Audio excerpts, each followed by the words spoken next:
যুব মোর্চার নম যুবযাত্রা পৌঁছল ফটিকরায়ে। সোমবার যুবদের সুবিশাল বাইক র্যালি সেখানে পৌঁছলে উষ্ণ অভ্যর্থনা জানালেন দলীয় নেতাকর্মীরা। এই নম যুবযাত্রার নেতৃত্বে রয়েছেন যুব মোর্চার রাজ্য সভাপতি সুশান্ত দেব। গত 20 নভেম্বর সাবরুম থেকে যাত্রা শুরু হয় এই র্যালি। রাজ্যের বিভিন্ন বিধানসভা এলাকা ঘুরে সোমবার যুবযাত্রা র্যালি পৌঁছায় ঊনকোটি জেলার ফটিকরায় কেন্দ্রে। সেখানে ফুলমালা দিয়ে স্বাগত জানান যুব মোর্চার ফটিকরায় মণ্ডলের সভাপতি প্রীতম বিশ্বাস সহ সংগঠনের নেতাকর্মীরা।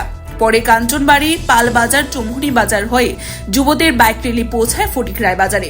উদ্যমী যুবকদের বাইক র্যালিতে স্বাগত জানাতে এদিন স্থানে স্থানে যুবদের উষ্ণ অভ্যর্থনা জানান দলীয় কর্মী সমর্থকেরা।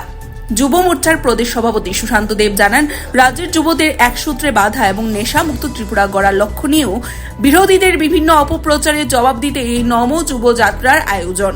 এখানে এখনো পর্যন্ত 480 কিলোমিটার পথ অতিক্রম করেছে এই বাইক র্যালি।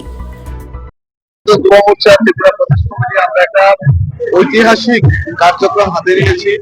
আমরা এই মাসের 20 তারিখে সাবরুম থেকে আমাদের এই নব যুবযাত্রা আমরা সূচনা করেছিলাম।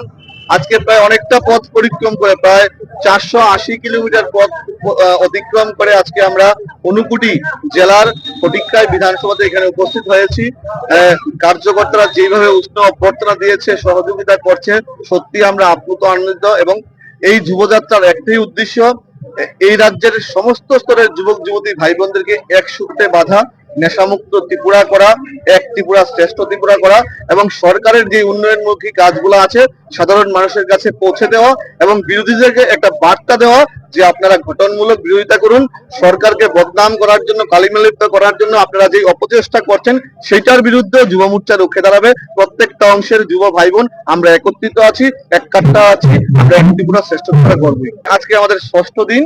আমরা আগামীকালকে উত্তর ত্রিপুরায় যাব। উত্তর ত্রিপুরা গিয়ে আমাদের আগামীকালকে 7 দিন হবে এবং 28 তারিখে আগরতলাতে একটা সমাপন অনুষ্ঠানের মাধ্যমে, জনসভার মাধ্যমে আমরা এই অনুষ্ঠান, এই যাত্রা আমরা সমাপন। Your report, CNE TV. CNE TV, channel for news and entertainment.